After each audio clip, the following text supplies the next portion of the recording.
The Penguins eliminated from the playoffs thanks to their Game 7 loss to the Rangers. Well, today, according to a report from the Pittsburgh Tribune-Review, ownership feels head coach Dan Bylsma should take the fall for the team's early playoff exit. Let's dig deeper into the Penguins coach's future with Hockey Central's Nick Kypreos, who joins us from the TD Garden. Hey, Nick, lots of speculation just a day after the Penguins were eliminated, and lots of blame to be shared. But as the report alluded to, Nick, will Bylsma ultimately become the fall guy?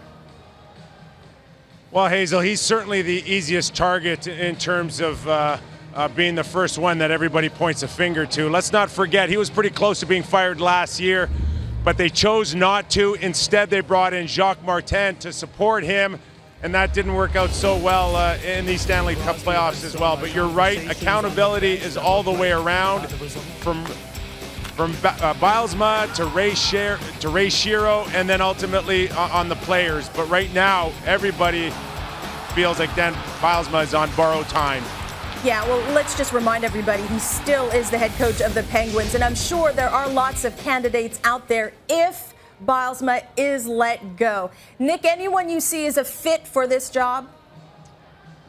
Well, I think if you look at some of the coaches available, I think the favorite would probably be a guy like Barry Trotz. We do know Barry and Ray Shero have a history together with the Nashville Predators. If, in fact, Ray Shero is in a position to keep his job, I think he'd probably at least start the talks with Barry Trotz. The dark horse, Hazel, in all of this may be my ex-coach in New York, Mike Keenan. Of course, Keenan had great success over at the KHL and really has put himself in a position to be amongst of many in terms of throwing their names in a hat.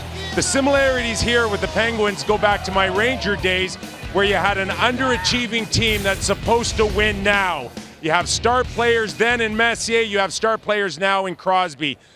You also have good, talented goalies that lack a little bit of mental strength, in Richter in my case, and now Marc-Andre Fleury. You could go get a guy like Keenan, who's expected to win now, put him on a short-term contract, as little as 1 year, and tell him win now. That's what happened in New York. Hey, it's not out of the equation or in the realm to sit there and say it can't happen one more time now. Yeah, I appreciate your insight, Nick Kypreos. We'll definitely keep an eye on this developing story.